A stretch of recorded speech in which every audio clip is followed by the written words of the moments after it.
Salam sejahtera, terima kasih karena bersama dengan saya di Nazilin Unity Channel. MIC Kedah lulus usul kerjasama dengan PN. Hahaha, yang ini lawak jenaka. Apakah MIC akan dapat bertahan menyertai Perikatan Nasional? MIC mungkin lupa. Lihat saja apa yang berlaku kepada Parti Gerakan. Parti Gerakan tidak mampu menyumbang apa-apa. Parti Gerakan diam, tak tahu nak buat apa. Nak lawan susah, tak lawan susah, nak ikut Perikatan Nasional susah.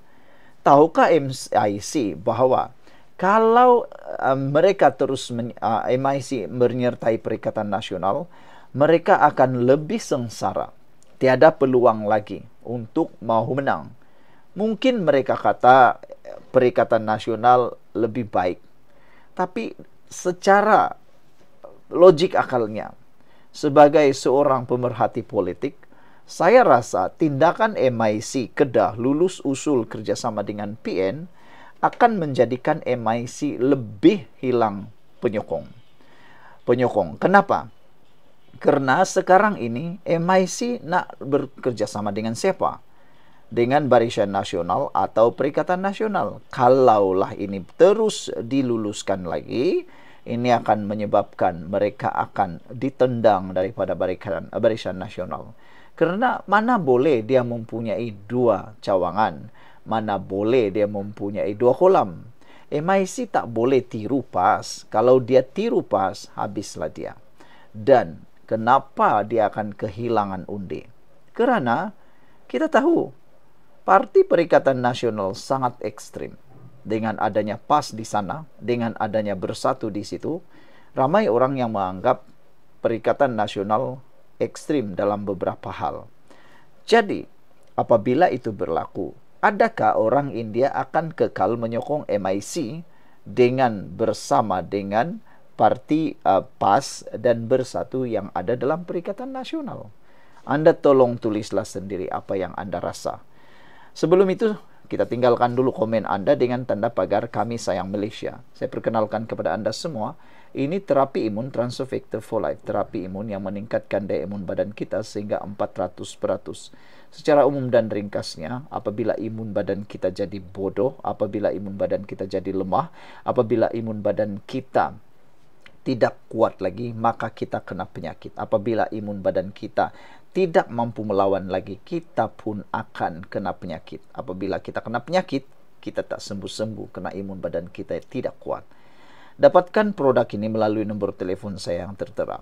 Apabila imun badan kita menjadi kuat, apabila imun badan kita dididik menjadi bijaksana, kita akan sembuh daripada semua jenis penyakit karena imun badan kita yang bertindak menghapuskan akar penyakit yang ada dalam tubuh badan kita. Imun badan itulah yang menyembuhkan kita. Bukan terapi imun ini, tapi imun badan kita yang sudah dididik menjadi bijaksana. Dapatkan produk ini melalui nombor telepon saya yang tertera. Dan ingat, produk ini lulus KKM, halal, dan diperakui oleh dokter-dokter di seluruh dunia. Kalau kau tangguh-tangguh, jangan menyesal. Jangan sampai sudah teruk baru kau cari saya. Saudara-saudara sekalian, yang menariknya ialah kalau MIC menyertai Perikatan Nasional atau bekerja sama dengan Perikatan Nasional, soalan yang seterusnya, selain daripada soalan adakah dia mampu bertahan, jawabannya dia tidak akan mampu bertahan dan dia akan menyesal. Kedua, adakah Barisan Nasional akan dibubarkan? Jawabannya mudah, tidak. Tidak perlu dibubarkan karena MIC sebenarnya ada pun tidak apa, tiada pun tidak apa. Maksudnya tidak membawa pengaruh besar dalam Barisan Nasional. Jadi, adakah Barisan Nasional akan menghadapi masalah? Tidaklah besar masalahnya sangat. Tapi yang akan bermasalah sebenarnya MIC itu sendiri. Bekerja sama dengan Perikatan Nasional di Kedah boleh menyebabkan mereka akan sengsara. MIC Kedah meluluskan usul untuk bekerja sama dengan PN dan tidak menolak kemungkinan keluar daripada BN. Ada yang kata, tak apalah, keluar sajalah bekerja sama dengan Perikatan Nasional. Nak tengok apa jadi dengan MIC. Namun pengerusi MIC Kedah, SK Suresh, berkata, keputusan muktamad akan ditentukan oleh kepimpinan pusat parti itu, lapor China Spray. Press. Dia berkata, jawatan kuasa kerja pusat MIC tidak pernah membincangkan soal keluar BN atau kerjasama dengan PN. Bagaimanapun, perwakilan MIC Kedah membangkitkan perkara itu dan mengejutkan Presiden MIC, S.A. Vigneswaran yang turut hadir pada mesyuarat agung tahunan peringkat negeri semalam. Kami telah menyampaikan usul ini kepada Presiden, tetapi keputusan akhir akan dibuat oleh kepimpinan parti, kata Suresh. Dia menjelaskan bahwa rakyat Kedah, khususnya masyarakat India, mula berasa kecewa dengan kerajaan persekutuan sekarang. Malah ada yang menyesal mengundi PH. Sebagai pemimpin tempatan, katanya mereka perlu bersuara bagi pihak rakyat. Kami tidak perlu memaklumkan UMNO tentang perkara ini, kerana ketika UMNO bekerja sama dengan PAS dahulu, mereka pun tidak memberitahu kami. Sekarang kami mahu bekerja sama dengan PN, itu keputusan kami sendiri, katanya. Tidak boleh terus berdiam diri. Suresh berkata MIC tidak boleh terus berdiam diri terhadap dakwaan pengabaian hak masyarakat India, termasuk isu pendidikan, kuil Hindu dan pelbagai perkara lain sejak penubuhan kerajaan perpaduan. Dia juga menegaskan bahawa jika tindakan mempertahankan hak masyarakat India bermakna MIC perlu keluar BN, mereka bersedia melakukannya, namun keputusan itu tetap perlu datang daripada kepimpinan pusat. Nah, yang menjadi persoalan kita ialah, adakah PN akan dapat mempertahankan MIC? Adakah PN dapat memberikan apa yang dituntut oleh MIC ini? Saya rasa sukar. Sebab yang paling bagus dalam mempertahankan kemajemukan di Malaysia sekarang ini ialah kerajaan perpaduan ini. Tapi tak apalah, kalau kamu mau teruskan, teruskanlah. Orange Camel kata, inilah musuh dalam selimut. The first thing to do is get out from Barisan Nasional first. Then you talk to work with PN. This is the other way round, kata beliau. Sekian dulu untuk kali ini. Jangan lupa tinggalkan komen Anda. Bye-bye. Sejahtera, terima kasih karena bersama dengan saya di Nazilin Unity Channel. Akhirnya, Rafidah yang top di TikTok itu, yang paling hero lah, dialah konon wirak paling hebat pejuang kepada perkampungan yang mau dimajukan itu. Ramai orang yang terpengaruh, ramai orang yang tertipu, ramai orang juga yang terhasut dengan apa yang disampaikan oleh Rafidah. Dorang ingat semua betul. Mereka ingat semua betul. Bahkan dia tuduh macam-macam lah. Tapi akhirnya apa berlaku? Satu persatu masalah mula timbul menyerang beliau. Itulah akibatnya kalau mulut terlalu celupar, banyak terlampau makan garam, banyak terlampau mempunyai mulut yang manis, banyak terlampau menghasut, dan juga mungkin banyak terlampau menyerang apa yang tak patut. Kali ini apa yang jadi? Mahkamah membenarkan Khalid iklankan saman Rafidah di Akbar. Sekarang ini Rafidah dalam keadaan yang paling kritikal.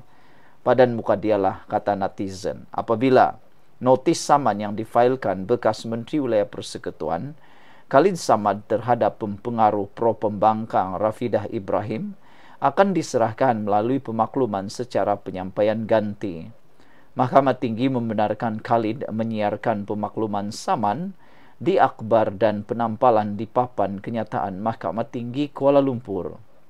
Atas permohonan planatif Khalid dan setelah membaca notis permohonan planatif bertarik 8 Julai 2025 adalah pada hari ini diperintahkan bahwa writ saman dan pernyataan tuntutan bertarik 8 Mei 2025 disampaikan kepada defendant secara penyampaian ganti dengan menampalkan sesalinan writ dan pernyataan tuntutan tersebut bersama-sama dengan perintah mahkamah ini di papan kenyataan Mahkamah Tinggi, kata kenyataan itu.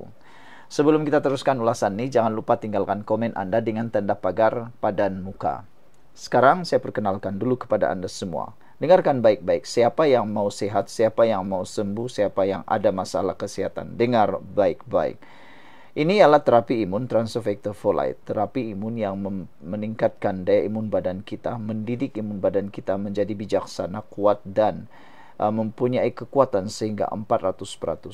Secara umum dan ringkasnya, apabila imun badan kita jadi lemah, apabila imun badan kita jadi bodoh, apabila imun badan kita tidak lagi bertindak dengan kuat dan bijaksana, kita tidak akan sembuh daripada penyakit. Kita sukar untuk melawan penyakit dan akhirnya kita merana. Penyakit bertapak dalam tubuh badan kita lalu menjadi parah.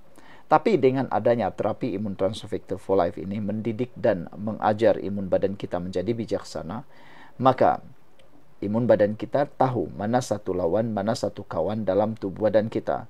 Lalu imun badan kita itu akan menghancurkan akar penyakit yang ada dalam tubuh badan kita. Lalu apa jadi?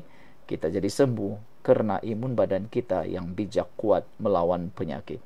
Dapatkan produk ini melalui nombor telepon saya yang tertera, dan produk ini lulus KKM halal, diperakui oleh dokter-dokter di seluruh dunia, dan yang paling penting sekali, produk ini adalah penemuan paling bersejarah abad ini dalam dunia kedokteran. Dapatkannya sekarang tanpa bertangguh-tangguh. Ingat, kau bertangguh-tangguh kau akan rugi. Makin teruk kau bermasalah kesehatan, makin susah untuk kau sihat. Saudara-saudara sekalian, apa yang menariknya saudara-saudara sekalian ialah yang mengejutkan kita semua, penampalan Reid dan penyataan tuntutan tersebut bersama-sama perintah mahkamah ini di alamat terakhir defendant di Kampung Baru serta satu pengiklanan mengenai prosiding ini di akhbar harian tempatan selama 1 hari menurut surat perintah mahkamah. Menurut Mahkamah Tinggi, penampalan dan pengiklanan tersebut hendaklah menjadi penyampaian yang sempurna dan memadai bagi Reid dan penyataan tuntutan tersebut selepas 14 hari dari tarikh akhir penampalan dan pengiklanan tersebut yang mana paling lewat. Reid perintah mahkamah itu dimuat naik peguam Zul Hazmi Sharif di Facebook bagi memaklumkan perintah penyampaian ganti dikeluarkan kerana Rafidah mengelak untuk menerima Reid saman daripada peguam Khalid. Suatu perintah penyampaian ganti telah dikeluarkan terhadap Puan kerana Puan mengelak untuk menerima Reid saman. Sekarang Puan tak boleh lagi kata Puan tak terima Reid saman ya. Pejuang mana boleh menyorok, tulisnya ringkas. Terdahulu Khalid yang juga pengerusi amanah wilayah persekutuan memaklumkan bahawa surat saman telah pun disiapkan dan untuk diserahkan secara tangan kepada Rafidah. Bagaimanapun, ia masih belum dapat diserahkan kerana Rafidah dikatakan masih menghilang dan tidak dapat dikesan sehingga kini. Khalid memfailkan saman fitnah kerana Rafidah memuat naik hantaran fitnah di TikTok menuduh Khalid mahu memansuhkan lembaga pentadbiran Malay Agriculture Settlement ataupun MAS. Dia juga menuduh bekas menteri itu ingin menghapuskan tanah rizab Melayu bukan sahaja di kampung Sungai Baru tapi di seluruh kampung baru. Khalid berkata tindakan saman terpaksa diambil berikutan tindakan dibuat merupakan tuduhan liar dan tidak bertanggungjawab. Sekian dulu untuk kali ini. Jangan lupa tinggalkan komen Anda. Bye-bye.